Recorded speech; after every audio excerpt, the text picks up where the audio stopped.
पूज्य महाराज श्री के कथाओं को और भजनों को सुनने के लिए महाराज श्री के ऑफिशियल यूट्यूब चैनल को सब्सक्राइब करें एवं फेसबुक पेज को फॉलो करें। जय जय श्री राधे।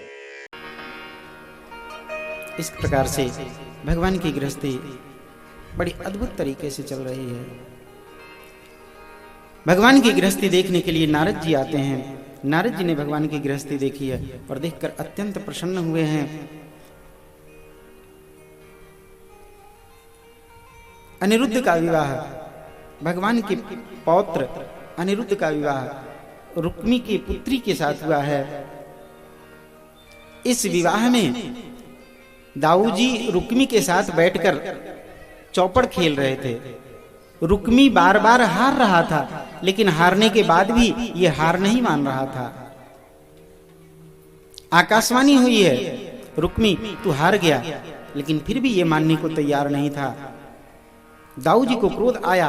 दाऊजी ने हल से रुक्मी को खींचा और उखल से मूसल से मारा है। रुक्मी की खोपड़ी चूर चूर हो गई। कन्हैया वहीं बैठे थे, कुछ नहीं बोले, चुपचाप उठ के वहां से चले गए। चुपचाप उठ के क्यों चले गए? ये सोचकर चले गए कि कहीं अगर मैं बोलूं कि बहुत अच्छा किया दाऊजी ने, तो रुक्मिणी बोलेगी कि मेरा तो भाई मर गया और ये कह रहे हैं कि बहुत अच्छा हुआ है। कहीं अगर मैंने ऐसा कह दिया कि ये बहुत बुरा हुआ, तो रुक्मिणी तो प्रसन्न हो जाए, लेकिन दाऊजी कहेंगे कि हाँ, अब हमारे पक्ष में क्यों बोलेगा, अब तो ससुराल वालों का ही पक्ष लेगा। ससुरारी पियारी लगे जब ते, रूप रूप कुटुंब भय तब ते। कन्हैया कुछ नहीं बोले, चुपचाप वहां से उठकर चले गए। भगवान की बड़ी सुंदर गृहस्थी है। एक बानासुर नाम का दैत्य था। इसकी पुत्री उषा अपने स्वप्न में अनिरुद्ध जी को देखती है और इनसे ही विवाह करने का अपने मन में ठान लेती है।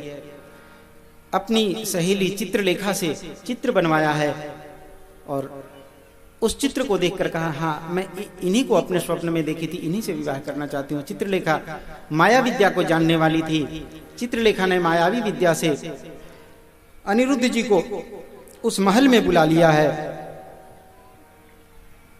और उस महल में बुलाकर रखने लगी है। एक दिन बानासुर को पता चला कि आपके महल में, आपकी पुत्री के महल में कोई अनजाना पुरुष आकर के रह रहा है। बानासुर ने पता लगवाया है और अनिरुद्ध जी को उठाकर जेल के अंदर बंद करवा दिया है। नारद जी आए हैं और नारद जी ने आकर भगवान से कही, प्रभु आपके इतने सारे पुत्र पुत्री हैं, क्या सबकी रोज हाजिरी लिया करते हो? बोले क्यों, क्या हुआ? बोले अनिरुद्ध जी को बानासुर ने अपने जेल में बंद किया हुआ है।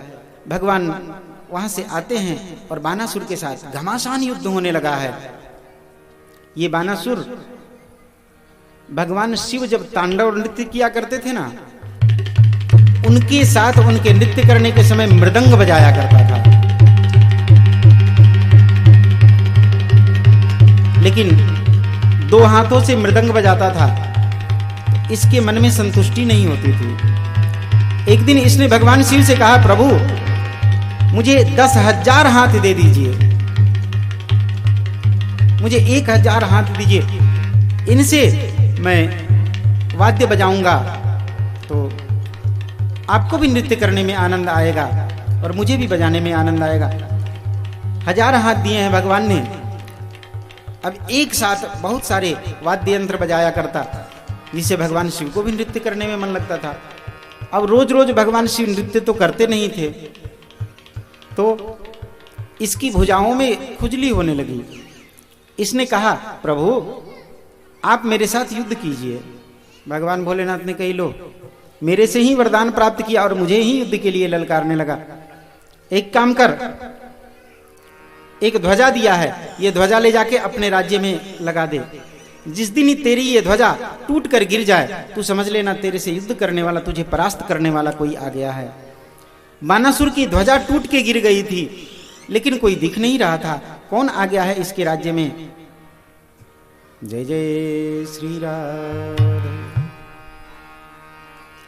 बानासुर सोच रहा था किसको, कौन आया है मेरे राज्य में।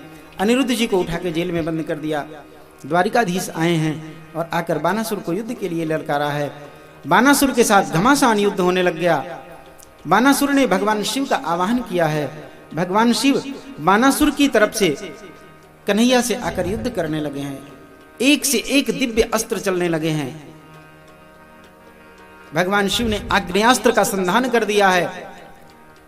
भगवान द्वारिकाधीश ने पार्जन्यास्त्र चलाकर अग्नि को शांत किया है। भगवान शिव ने सर्पास्त्र का प्रयोग किया है। भगवान नारायण ने गरुड़ास्त्र का प्रयोग किया है। भगवान शिव ने वायव्यास्त्र का प्रयोग किया है। भगवान द्वारिकाधीश ने पर्वतास्त्र का प्रयोग किया है। ऐसे ऐसे करके दिव्य अस्त्र शस्त्र दोनों तरफ से चलने लगे हैं। एक दूसरे के अस्त्र शस्त्र को काटने के लिए अनेक अनेक प्रकार के अस्त्र शस्त्र चलने लगे। भगवान शिव अभी कोई अस्त्र चलाने ही वाले थे, तब तक भगवान द्वारिकाधीश ने जृंभनास्त्र का प्रयोग कर दिया। जृंभनास्त्र आकर भगवान शिव को लगा और भगवान शिव को जमाई आने लगी है। भगवान शिव ने कहा सेवकों से, मेरा मृगचर्म बिछाओ, मैं थोड़ा आराम करूंगा। भगवान शिव वहां पे सो गए हैं। इधर द्वारिकाधीश ने बानासुर की 996 भुजाओं को काटा है। बानासुर की 4 भुजाएं शेष थी। तब तक भगवान भोलेनाथ की नींद खुली। प्रभु इसे मारना मत, मैंने इसे अमरता का वरदान दिया है, अगर ये मर गया तो मेरा वरदान झूठा पड़ जाएगा। प्रभु इसको जीवन दान दो। भगवान ने कही ठीक है, इसको मारूंगा नहीं। भगवान शिव ने, भगवान द्वारिकाधीश ने उसको छोड़ दिया है। 4 भुजाएं शेष रही। भगवान ने कहा चत्वारोस्य भुजाशिष्टा भविष्यन्ति जरामरा पार्षद मुख्य भवतो नकितस चिद भयो सुरा। आपके पार्षदों में ये मुख्य माना जाएगा,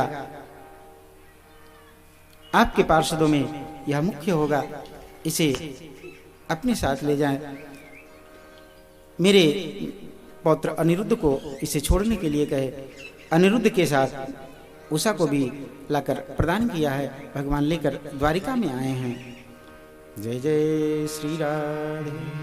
श्री सुखदेव जी कहते हैं य एवं कृष्ण विजयम शंकरेण च संयुगम संस्मरेत प्रातरुत्थाय न तस्य स्यात् पराजय।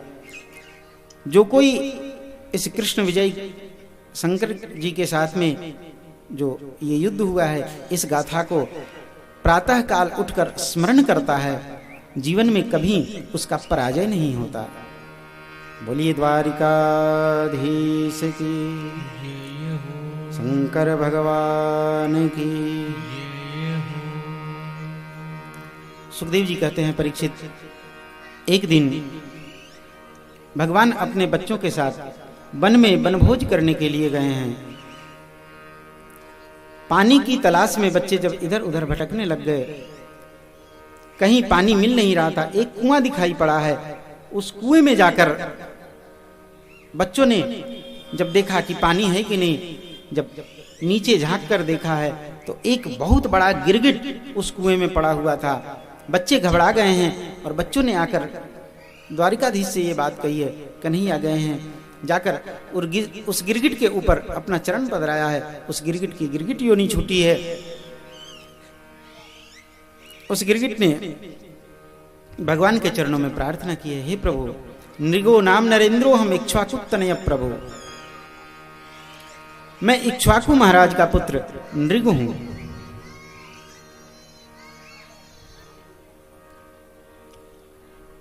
मैं गौओं का दान किया करता था।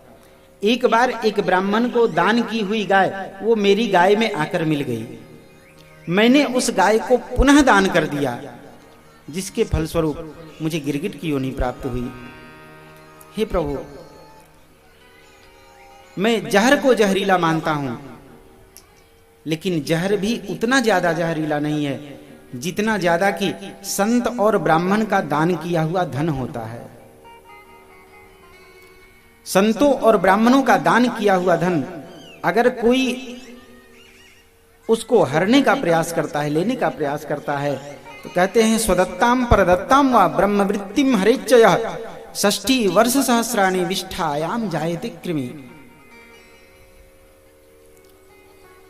ब्राह्मण का दान किया हुआ धन जो चुराता है अथवा लेता है, उसको 60,000 वर्ष तक विष्ठा के अंदर कीड़ा बन के रहना पड़ता है। हे प्रभु, संत और ब्राह्मण का धन जहर से भी ज्यादा जहरीला होता है। जहर जो खाता है वो मरता है, लेकिन संत और ब्राह्मण का धन जो हरण करता है वो अपने कुल समेत नष्ट हो जाता है। नृग जी महाराज भगवान के चरणों में प्रणाम करके भगवान के धाम को जाते हैं। जय जय श्री राम। श्री दाऊ जी हस्तिनापुर जाते हैं और हस्तिनापुर में भगवान के पौत्र बंदी गृह में थे। दुर्योधन से कहते हैं जिसे छोड़ने के लिए, दुर्योधन मानता नहीं है। दाऊ जी ने हस्तिनापुर में हल खिंचाकर जमुना जी में डुबोने लगे हैं, तब हाथ जोड़कर दौड़ा दौड़ा आया है दुर्योधन। भगवान ने इसे क्षमा प्रदान किया है।